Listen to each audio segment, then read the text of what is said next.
Hey, it's Benji Cole, son of Al Cole from CBS Radio and host of the syndicated talk show, People of Distinction. The talk that gives you an in-depth view of some of the most dynamic, intelligent, and successful people on the planet.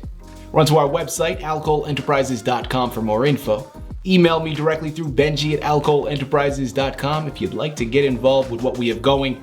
And as always, please continue to like and follow our broadcasts. People of Distinction is an internationally syndicated show solely due to the love and support that you all continue to show. We're available across all major podcast distributors, and like I mentioned, people, if you keep following, we're going to continue to put out the content. Now sit back and strap in because we are delighted to showcase this next guest on our network. And on the line with us today, we have the impressive Diane M. Neumann. And I know you are all listening to that name and you're like, Benji, that sounds familiar. And that's because she's been with us before. Listen, we had such a great time talking to her last time. And also, thanks in large part to all of you listening in right now.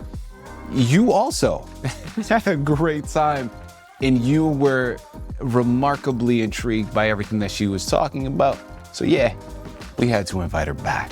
Now we're discussing her book, again, Grace, an Attribute of God. It's Amazon, it's Advantage Books, but most importantly, man, check out her personal website, dianeneumann.com.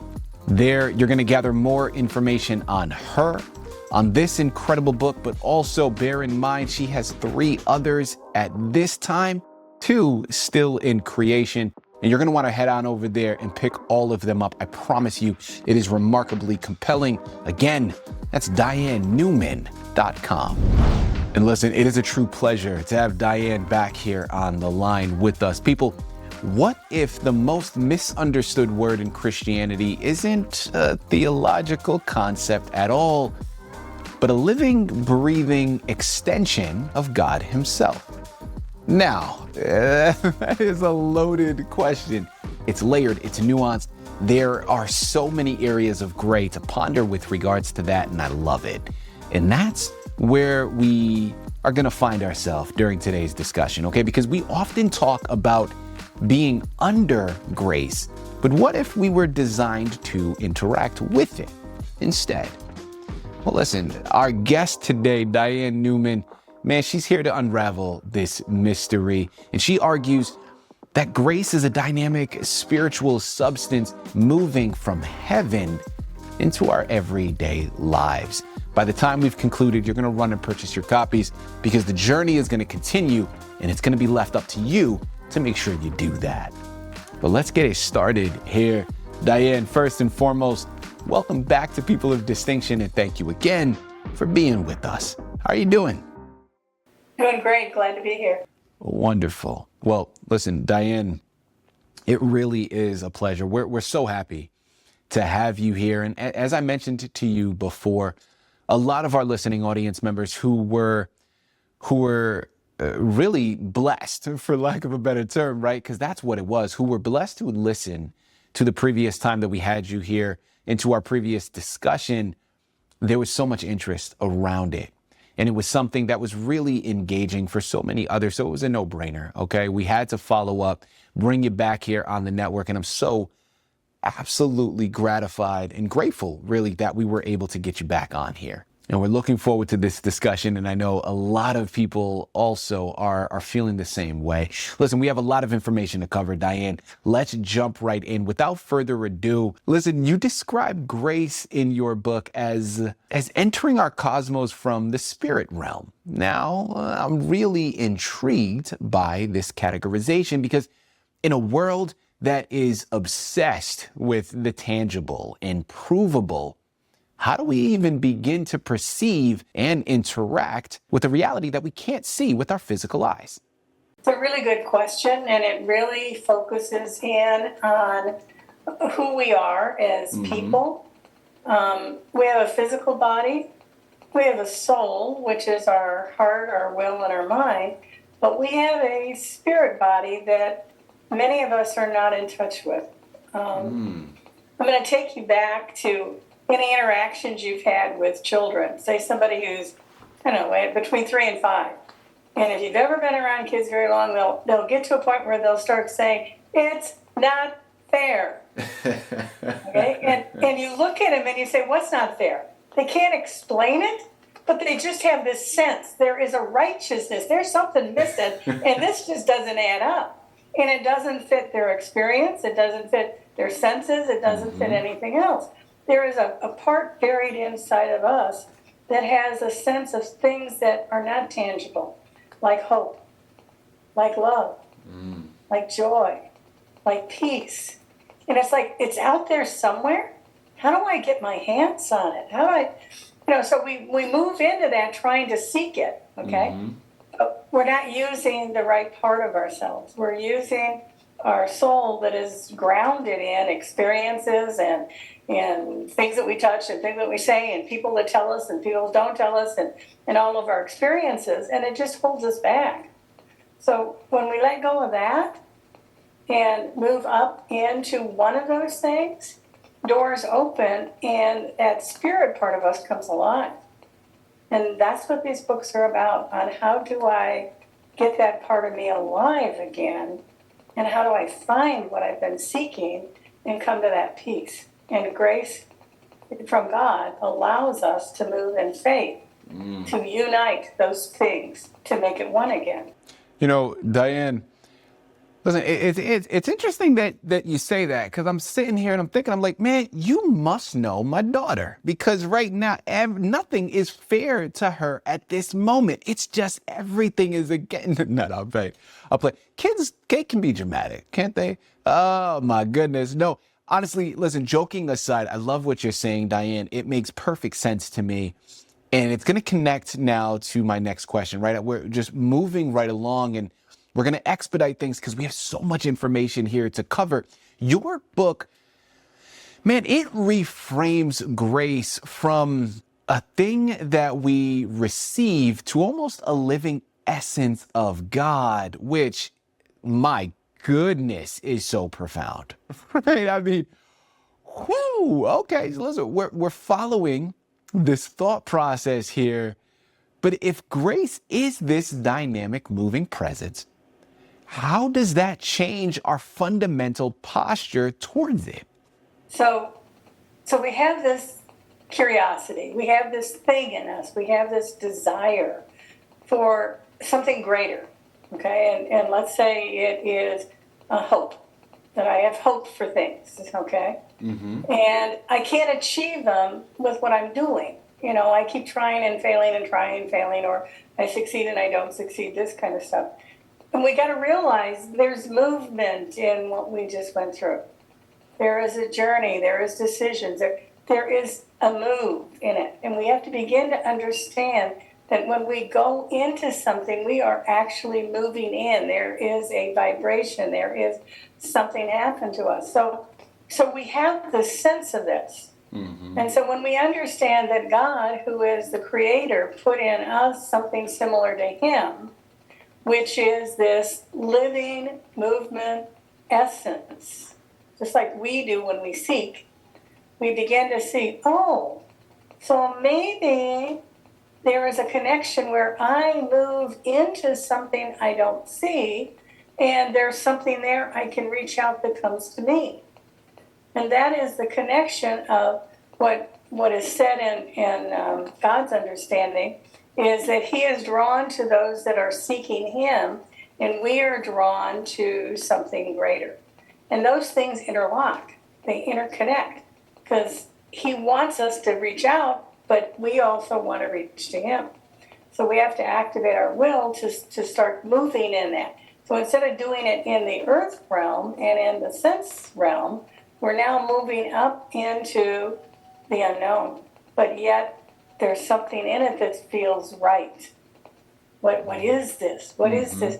I'm getting a better sense of joy. I'm getting a better sense of peace. I don't know what this is. How do I get more of that? And that's when the living presence of grace comes into us, comes in and invites us in, says, hey, come up here with me. Come and join with me. Rise up into who I am. And that's done in faith. Faith becomes a vehicle, a living substance. Remember, the things up there in the eternal are joy and peace and love and trust and honor and all these kind of things, and faith is one of those. So faith is a substance. It connects us. It literally connects us with the grace that comes down. And they intertwine. And it's like, I found something. I went fishing and I found something. Now how do I pull it in? You know, Diane, what a great segue that you've established here. And building off of that, you know, people see faith and grace as sequential steps, right? Like we have faith and then we get grace.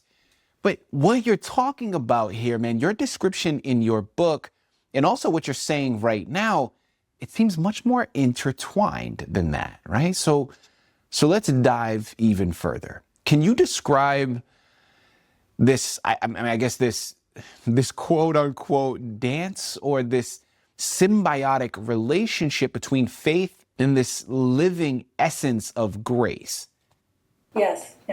Okay, so what faith is, faith, what we have now, in the present, now, faith is a substance of what is hoped for. Mm-hmm. It is evidence of what is unseen. So let me give you some examples of some I've seen recently that I can honor and say, okay? Mm-hmm. I know a woman who I saw had to have this happen, that believed with all her heart that she could get healed. And she has had cerebral palsy since she was born. 32-year-old woman, really wanted to have a different life, and went into baptismal font, came out walking. 3 years later now, she's still walking. She still has what she hoped for. Because she went in it with, I know it's going to happen. I believe it's going to happen. I prayed about it. I've worked it out loud. God is going to give me what I want, what I hoped for. I now have evidence. And believe me, having seen that, then I have evidence that, you know, that miracles are happening here in the United States, and they make a difference. I know another lady who was told by the doctor, make amends to your life. You have 3 months to live. She had breast cancer that went into bone cancer, and, you know, you're going to die. And she wouldn't accept it. She said, no, I don't think it's my time to end. And so she kept walking in faith, leaning into grace, trusting, building a relationship with God, working things out so that they interrelated back and forth. Mm-hmm. It's now 5 years later, she's walking around just fine, and the doctors are still amazed that she has no sign of cancer. For 2 years, they made her come back every 6 months because they couldn't believe that she didn't have any cancer. But it's gone. So faith is what we hope for. It is evidence of the unseen, of the impossible that can come into us if we trust and we work with it. So it intertwines and it relates. And in that process, we have an intimate relationship with God. He pulls us into Him. We pull into Him. We exchange love. You know, when you get to know somebody, you really want to know them. You want to know everything about them. You want to spend time with them. You want to talk to them. You want to know who they are. And the more you do that, the more that faith grows. And the more the faith grows, the more the hope grows. And then you can move into some of these kind of relationships where you know without a doubt that God is real. He's for you. And He wants what's best for you. And you can move into it. People, listen. I know that you are all like me, man. You're listening to the fantastic words that Diane is saying, and you're looking around at where we currently are as a human family, right? In this country, in this world, and you're recognizing the amount of division that we are having. And you recognize that these books, especially this one that we're talking about right now, can be utilized as a lifeline, can be utilized as a connective force. And I promise you, it could be that and so much more. So first and foremost, man, it's Amazon, it's Advantage Books. Most importantly, check out her personal site, DianeNeumann.com. Pick up your copies of Grace, an Attribute of God. But while you're at it, again, she has 3 other books at this time Two Still in Creation. Head on over, pick up your copies today, and I promise you, man, you're going to, your viewpoint is going to be changed dramatically because of it. Diane, I want to move now into my follow-up question, and really something that I want to utilize towards a way almost as paying it forward for our listening audience, in a sense, right? Because listen, you're talking about such wonderful topics, wonderful material here. You're giving us fantastic educational tools and really opening our eyes. And you mentioned before that grace is known through spiritual interaction. And I think that, man, listen, that is key to all of this. But I also understand through conversations that I've had with those around me, the feedback that we were getting from our initial discussion that you and I had previously, there are a lot of people that feel spiritually numb or distant. Well, I want to know what would be the first practical step towards initiating that interaction that you want to tell our listening audience now? Where do they even begin? Okay, the first thing to understand is you're not alone. That many people, especially right now, are feeling such a heaviness, such an isolation, such a weightiness in their souls. They're, things aren't making sense to them in their lives anymore. Things they trusted before are not trustworthy. Things they thought they had worked out are not there. And their sense of separation, their sense of failure, their sense of makes them numb. It's like, I don't have any feelings left. I'm weighted down. Well, the first thing Jesus said to people was, come to me, all you that are heavy laden and burdened.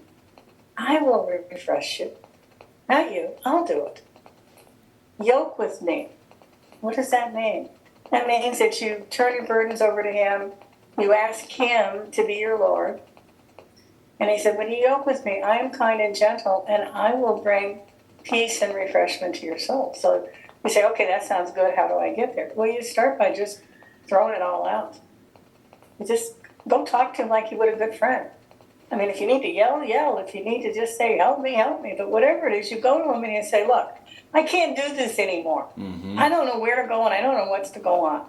So listen to me. I want this grace thing. I want you to come into my life. But this heavy burden is just too much for me. Can you take it? Can you deal with this? Have this conversation. Have this way of going to him. One of the words that grace means in Greek is the word charis. And when Paul spoke to the Gentiles about that, they went, oh, I get it. Charis means that you become like he's a patron to you. He takes charge.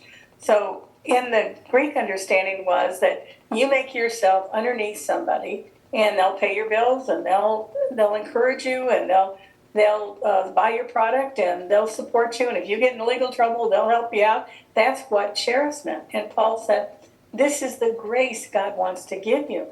But to do it, you got to put yourself underneath his power. You got to quit struggling on your own. You got to quit blaming yourself. You got to quit hanging on to the past. You got to quit trying to make it all work yourself because it hasn't worked. And what we've trusted before is just not there anymore. So you take a leap. You say, okay, I'm going to sit down and talk to God. Is there a pattern? Where do you talk? Is there a way to approach him that puts him off? No. Can you yell at him? Yes. Can you ask for help? Yes. And then you say to him, I need it. I can't do it on my own. Come in and do that. That's the first step, is just to do that. And then you listen. Talk to me, God. Because God is talking, but all this junk in our soul, all this weightiness prevents us from hearing him. So you say, you got to take it, God. You got to take it. You got to take it. I can't live like this anymore. And then that brings alive the hope. Because what are you trying to do? I want my faith to give me what I hope for. Get me out of this horrible, yucky sense that I have inside me that is filled with pain and hurt. But let me have life again. I remember times in my life I had it. I don't know what happened to it. How do I get it back on? We have those kind of conversations.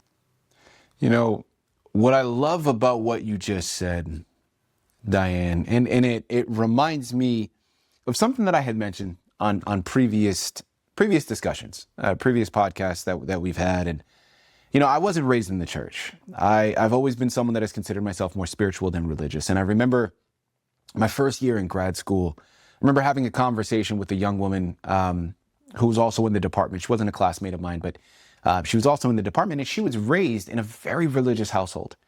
So she was in the church her entire life. And I remember having a conversation with her, and, you know, it's really a silly question that I had posed to her, but it was really something that I wasn't sure about. I felt a little weird about, right? And again, as someone that was not raised in the church, when it was just a concept of talking to God, I didn't know how to pray. Right? I couldn't quote scripture. I couldn't bring up. It was almost like in my mind, I looked at prayer as like when someone is sending a letter. You can't just send a letter, right? Like there's a format to it that you need to develop. And I almost looked at praying as there is like a stamp that you need to put on that envelope. And if you don't have the stamp, it's not getting delivered. So I was always very much in my head, very insecure about praying, because I'm like, I can't quote scripture, and that's like the stamp that you need to send it to God. And I remember what she said to me, and it was so poignant to what we're talking about now and what you just said in your previous answer, Diane. And it was, she told me, she was like, Benji, God is our Father. And like any loving father, he just wants to talk to his children. You don't need to say things in the proper way, and kind of similar to what you're talking about. Well, listen, sometimes you're angry, sometimes you want to yell, sometimes you want to scream, and that is okay. And again, when she said that to me in terms of just, he just wants to have a talk with us, it really opened my mind to so much. It took so much of the pressure off, and it was almost revolutionary in a sense for me. And it was something that I thought was very, very compelling, and it ties into what you've been saying. It ties into the messages of this book. And it really leads me now to my next question. If grace is a spiritual substance that moves and connects us to God and each other, and listen, I'm following you here, okay? I believe wholeheartedly in everything that you're saying. How could we dive deeper? How could we have a deeper interaction with it and have it be an antidote to the isolation that we see happening around us today?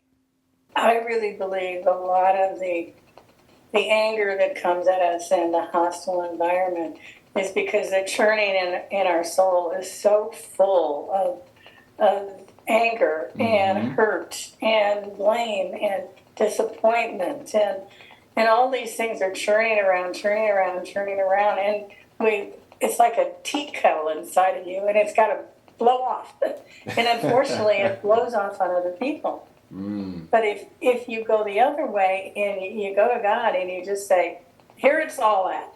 I can't do this anymore. I don't get it. You got to take it. You said that you would come in and fix all this stuff.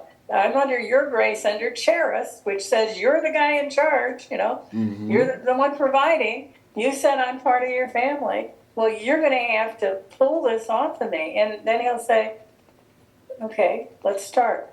Forgive yourself. And you go, what?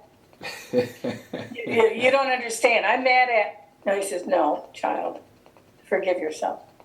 Well, what's to forgive about me? I'm okay. It's everybody else that's gone crazy. And he said, no, forgive yourself, because you have a standard in you that is judging based on your hurt, based on rejection, based on people pleasing, based on trying to protect yourself. And you got to forgive yourself and throw that over to me, so I can protect and I can take care of you. So forgive yourself. So you go, okay. Then he says, all right, now I've taken that. It's in the lake of forgetfulness. We're never going to talk about it again, because I've taken that. Now, with your neighbor, with your wife or husband, with your coworker, when they do what you just did to me, I want you to forgive them. And you go, whoa, wait a minute. You don't know what they did. He said, but I know what you did. And you kind of go, oh. He said, see, if I forgive you, and I know what you did, and I know your heart, and you don't know their heart, you forgive them, and you walk in my grace. And you just give them grace. And if you have to walk away from one of them when you're upset, you mumble to yourself, grace, grace, grace, grace. I give them grace, I give them grace, I give them grace. My grace will come in your heart, and you'll have a little bit of peace. He said, and you know what? You start doing that, it's contagious. Others are going to start doing it too. First, they're going to scratch their head and say, what's wrong with so-and-so? Because she wasn't like that before. Then they're going to say, you know, it's kind of comfortable being around her. And finally, they're going to say, I might as well try it too. Diane, I can already see a lot of people doing that, right? They're thinking about who they're going to be saying this and wishing this upon, because listen, there are a lot of others that could surely use this grace, right? They're going, grace, grace, grace, grace, grace, grace. No. Listen, Diane, I love it. And listen, my final question that I want to ask, and people understand there is a mountain of information. We could sit here, we could talk to Diane for hours, not only just on this particular book, but the other books that she has as well. So you know that the onus is on you. There's really only one way to go about it, and that's by purchasing the book and doing it all yourself. But as we close out of here, honing it back in on this modern discourse today that we have, right? Listen, we're all guilty of it from time to time. We are so quick to assign labels, and we're, of course, in this cancel culture that we're all engulfed in. Well, how does encountering grace that is, in fact, dynamic and rational rather than a one-time pardon, how does that change how we approach forgiveness and reconciliation in our communities? Okay, the first thing to understand is when we start labeling, what we've done is we've nailed it down. When we label persons, things, we've nailed it, and we move it out of the living, moving, spiritual love that could be there. So we made the mistake by nailing it down. Why do we do this? Because we're frustrated. We're frustrated with what's going around, or we're frustrated with the other person, or we carried some hurt inside ourselves about something that happened to us before.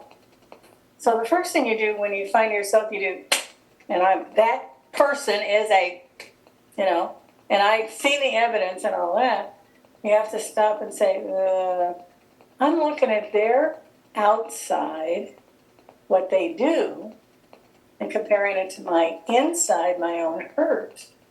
And I'm putting up walls and saying, you can't be in my life anymore. Do I have the right to do that? I don't think I have the right to do that because I don't know their heart. I don't know their history. I don't know their experience. And I've just made them an object. I've taken the living essence out of them and I've labeled them, nailed them down, put them in concrete. I don't have the right to do that. If I want to live in grace and live in that intertwining, that inner movement, that inner thing between all of us, I don't have the right to nail somebody down. So I got to go to God now and say, forgive me. Because I just judged somebody else and said there was something wrong with them. I don't have that right. I don't know their heart. Only you do, God. Forgive me, God, for judging them. Show me how not to do that.